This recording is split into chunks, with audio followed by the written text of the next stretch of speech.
3 cot a equal 4 হলে sign a এর মান কত? এইখানে কিন্তু ত্রিকোণমিতির অনুপাতের অঙ্ক দেওয়া আছে। ত্রিকোণমিতির অনুপাতের যে সূত্রগুলো আছে এগুলা জানলে কিন্তু এই ধরনের অঙ্ক যে ধরনের দিক সেটা অ্যান্সার করা কিন্তু ঝটপটে অ্যান্সার করা যাবে, খুব দ্রুত অ্যান্সার করা যাবে।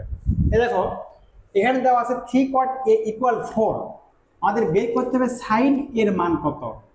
সাইন এ ত্রিকোণমিতির যে সূত্র এটা আগে আমার লিখবো, তবে লেখার আগে দেখো এটা আমার লিখলাম যে সাইন এ ইকুয়াল কত। এর অনুপাত আছে, উপরে আর নিচে একটা অনুপাত আছে, সেটা হচ্ছে যে উপরে কি হবে নিচে কি হবে। দেখো সাইন এ ইকুয়াল লম্ব ডিভাইডেড অতিভুজ। এইটা মনে রাখবা কিভাবে, এই সংক্রান্ত একটা ক্লাস আমি দিব আমার এই ইউটিউবে, তোমরা ফলো করলে পাবা সেই ক্লাসটি। এখানে আমি সূত্র লিখলাম শুধু সাইন এ ইকুয়াল লম্ব ডিভাইডেড অতিভুজ।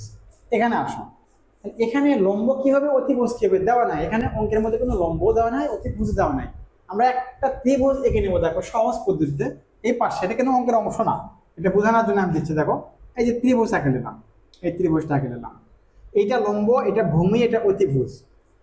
এখানে দেওয়া আছে 3 cot a দেখো ইকুয়াল 4, এটা দেওয়া আছে।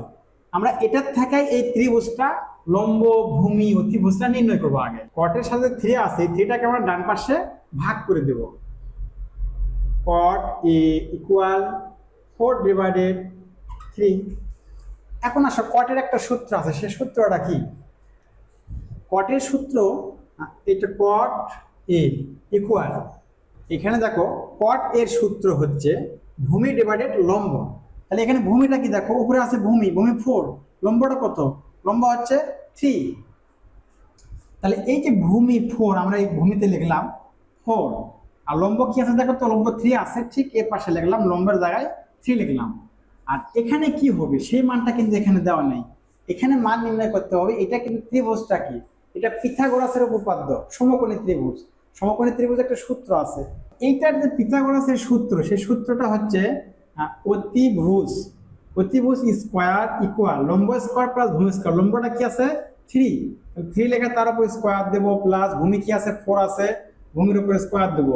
এটা কিন্তু লম্ব স্কোয়ার প্লাস ভূমি স্কোয়ার, লম্ব 3 আছে 3 লিখলাম, ভূমি 4 আছে 4 লিখলাম। এখন কি বলতে দেখো 3 3 9, 4 4 16, এইটা যোগ দিলে কিন্তু অবশ্যই হবে 25।